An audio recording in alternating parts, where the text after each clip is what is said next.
What up, though?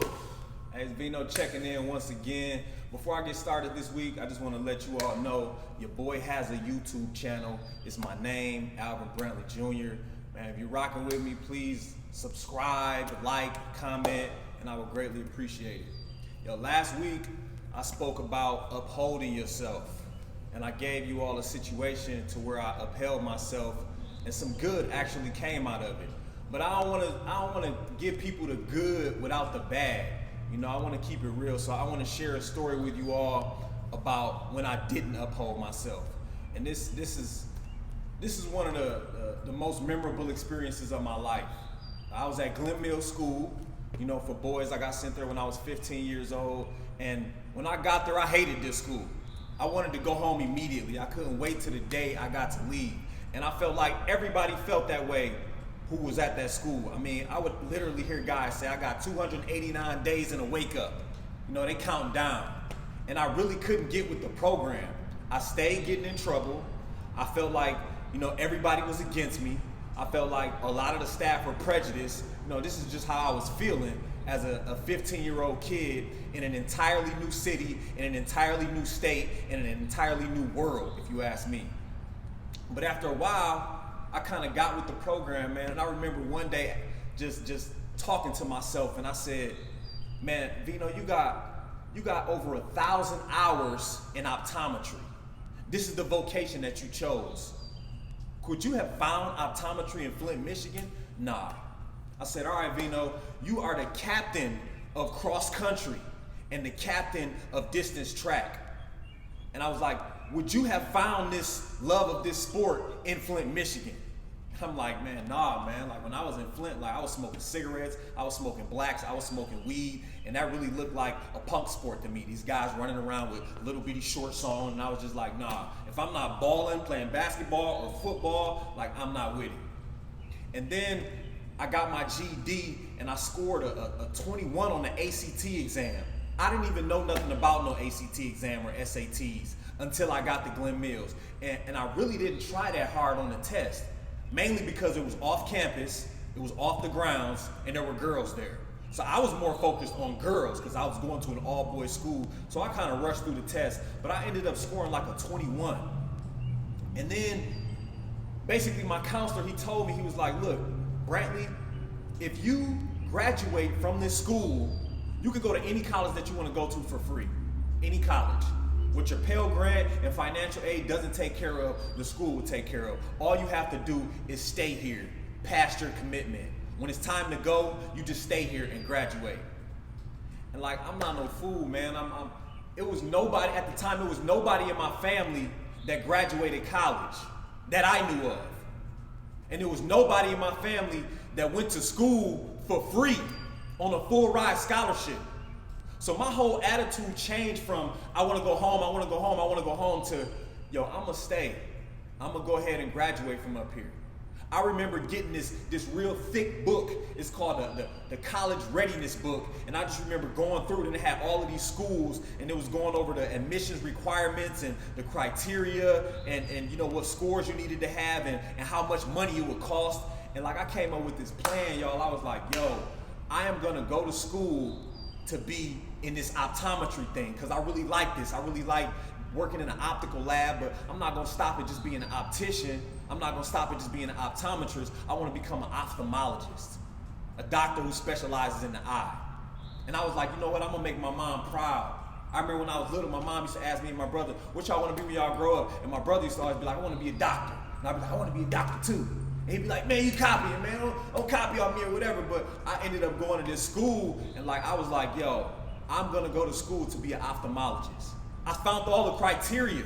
And I'm just thinking like, all right, if you was in Flint, would you have these opportunities? Yo, I met all the criteria. I found the school. I wanted to go to Ferris State University because they had the Michigan School of Optometry. I had to major in biology.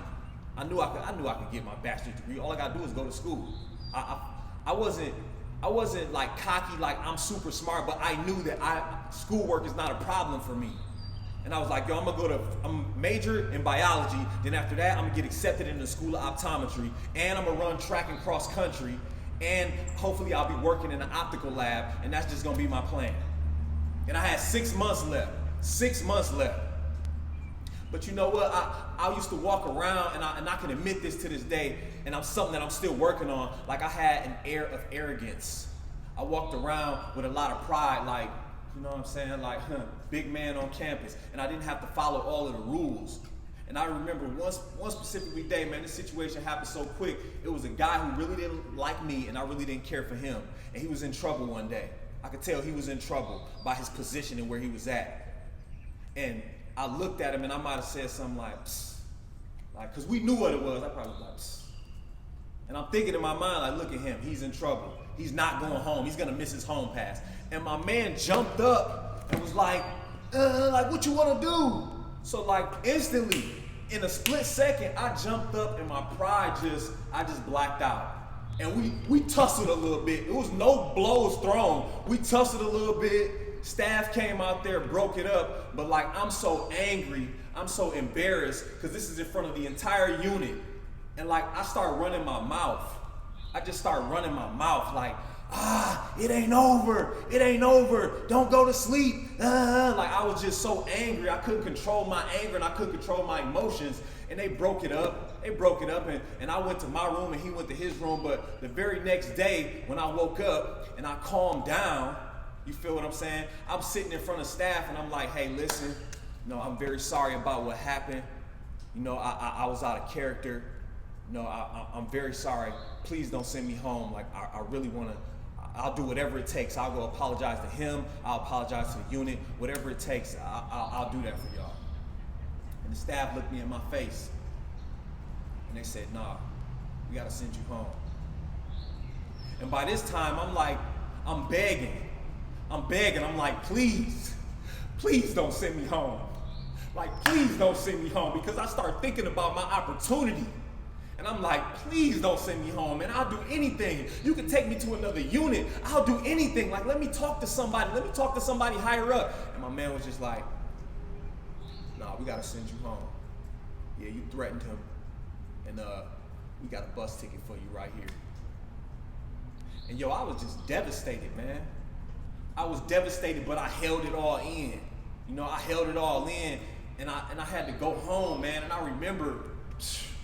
I just remember, like, man, like, they took that from me, man. Like, dude took that from me. The staff took that from me. They prejudiced. I blamed everybody. I blamed everybody about the situation.